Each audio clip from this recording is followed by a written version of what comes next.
Parents, your teen is not bad at standardized tests. They just don't know how to practice for them properly. In this short video, I'm going to show you the biggest mindset error that both parents and students have that is preventing them from getting a top 1% SAT score. For those of you guys who don't know me yet, my name is Jared Nguyen. I'm the founder and director of Geometry Guru's SAT Prep. And at this point in my career, I've helped hundreds of students increase their SAT score so that they can go to their dream colleges and qualify for scholarships. In every single video that I post, I give you guys one actionable step to helping your teen increase their SAT score. With that being said, I want to go over how destructive this mindset is. I'm not good at standardized tests. Both parents and students have this belief.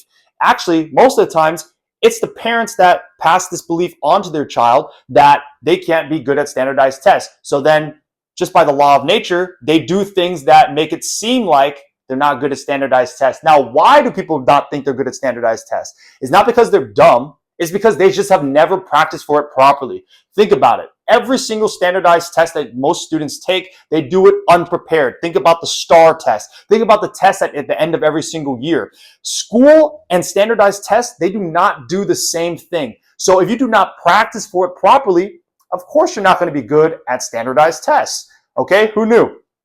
Now, school versus standardized tests. So many students think, okay, yeah, I'm great at school. Why am I not very good at standardized tests? It's just like what I mentioned before. School and standardized tests are super different. Okay, so it does not make sense to be like, I'm not good at standardized tests because school doesn't teach you how to handle those tests.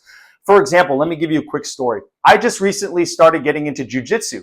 I used to do kickboxing for about a couple years. Now, I suck at jiu-jitsu right now because I just started learning. Would it make sense for me to say, hey, I'm not good at standardized tests or I'm not good at jiu-jitsu if I never even practiced jiu-jitsu?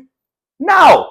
And that's like saying, oh, if I'm good at Muay Thai because I've done it for so long and then I go into jiu-jitsu, then I should be good at it. No, that's not how it works. That's how parents and students are trying to think like. Because I'm good at school, I should be good at standardized tests. Because I'm good at kickboxing, I should be good at jiu-jitsu. No, that's not how it works, family. You cannot be bad at something if you never properly practiced for it. So that's why that's such a limiting mindset. I've worked with so many students that before coming into us, they're like, I'm not good at standardized tests. And I asked them, well, what have you done to practice for the standardized test? Oh, nothing. How would you know that you're bad at a standardized test if you never even practiced it?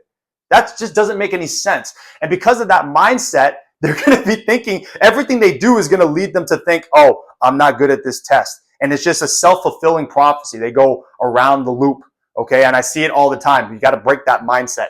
Now, here's exactly what to do to be good at standardized tests. Number one, you got to diagnose which of the concepts are you the weakest in. So that way, you can easily give yourself a laser-focused plan that only works on those weaknesses. It does not make sense in a standardized test to do things that you were already good at. You're going to waste valuable time and valuable effort. It just does not make any sense. The second thing you got to do is you got to apply and practice. You need to use real problems that mimic that same standardized test. For example, SATs, you got to use the same SAT problems that mimic the same problems that they're missing right now.